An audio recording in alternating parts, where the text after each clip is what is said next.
Hello guys, Radhe Radhe. कैसे हैं आप सब? आशा करते हैं आप सब बहुत अच्छे होंगे, स्वस्थ होंगे, मस्त होंगे। आज आप लोगों को वीडियो में बताने वाले हैं कि लड्डू गोपाल जी को किन किन चीज़ों का भोग नहीं लगाना चाहिए, वरना हो सकता है नुकसान। तो इसी को हम लेकर के आप लोगों के सामने आए हैं कि लड्डू गोपाल जी को किन किन चीज़ों का भोग नहीं लगाना चाहिए। तो सबसे पहला आपको बता दें कि लड्डू गोपाल जी को जामुन का भोग कभी नहीं लगता है। लड्डू गोपाल जी को जामुन का भोग बिल्कुल ना लगाएं, क्योंकि वो ग्रहण नहीं करते हैं।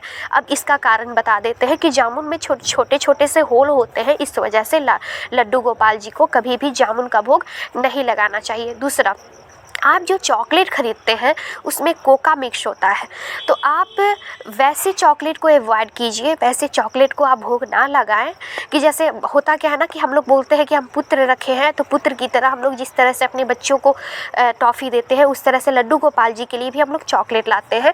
तो आप लड्डू गोपाल जी को चॉकलेट देने के लिए उन्हीं चॉकलेट का चयन कीजिए जो दूध से बना हो, जो कोका से नहीं बना हो। तो कभी भी लड्डू गोपाल जी को कोका से बने हुए चॉकलेट का भोग ना लगाएं।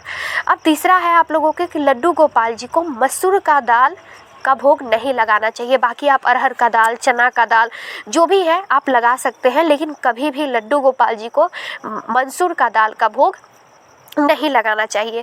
अगला आप लोगों को बता दें कि लड्डू गोपाल जी को कभी भी बैगन का भोग नहीं लगाना चाहिए। हाँ, लड्डू गोपाल जी को बैगन से बनी हुई सब्जी हो, चाहे भरता हो, चाहे आप चोखा बना रहे हो, चाहे आप कोई भी चीज़ बना रहे हो, तो लड्डू गोपाल जी को बैगन से बनी हुई चीज़ों का भोग ना लगाएं। आप बहुत बार भी सुने होंगे कि या सावन का सबसे शुद्ध महीना जो होता है, सबसे शुभ महीना जो होता है, सबसे जो पवित्र महीना होता है सावन, उस समय भी हम लोग बैगन का सेवन नहीं करते हैं। तो यही और क्यों? क्योंकि वो शुभ नहीं होता है, शुद्ध नहीं होता है। इस वजह से लड्डू गोपाल जी को बैगन का भोग नहीं लगाना चाहिए। कभी भी लड्डू गोपाल जी को बैगन की भोग ना लगाएं।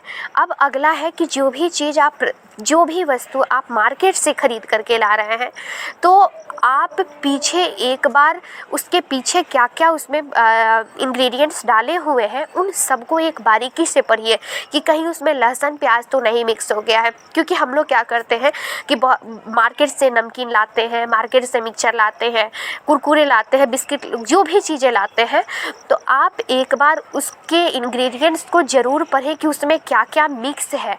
अगर उसमें लहसुन प्याज है तो उसका भोग कभी भी लड्डू गोपाल जी को नहीं लगाया जाता है।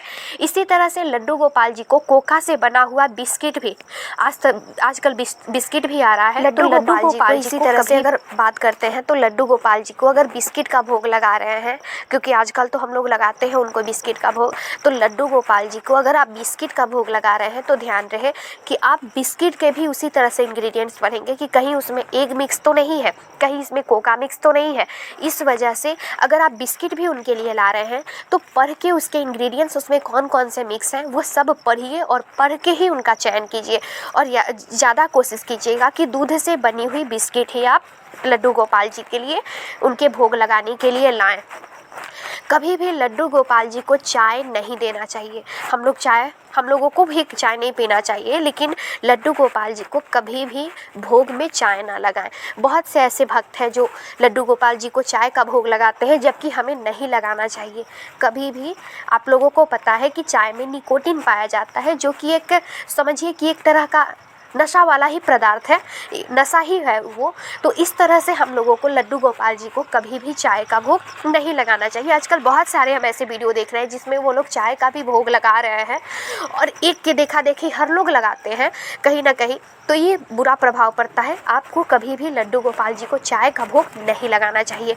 इससे आप लोग जरूर बचें। हम लोग अगर मार्केट से कोई चीज़ लाते हैं और वो शुद्ध नहीं होता है, क्योंकि सभी को पता है कि जो मार्केट में या जो फैक्ट्री में वस्तुएं बनते हैं उनमें किसी तरह का ना सफाई की व्यवस्था होती है, ना किसी तरह का एक होता है ना कि शुद्धता का व्यवस्था होता है। तो इस वजह से हम वही चीज़ लाते हैं खरीद करके और भगवान जी को भोग लगाते हैं। तो आप उसमें क्या कीजिए कि तुलसी का पत्ता अवश्य डालें, क्योंकि तुलसी का पत्ता जो है अशुद्धता को दूर करता है। अगर तुलसी के संपर्क में अशुद्ध जो भी वस्तुएं आ जाएं वो तुरंत शुद्ध हो जाती हैं।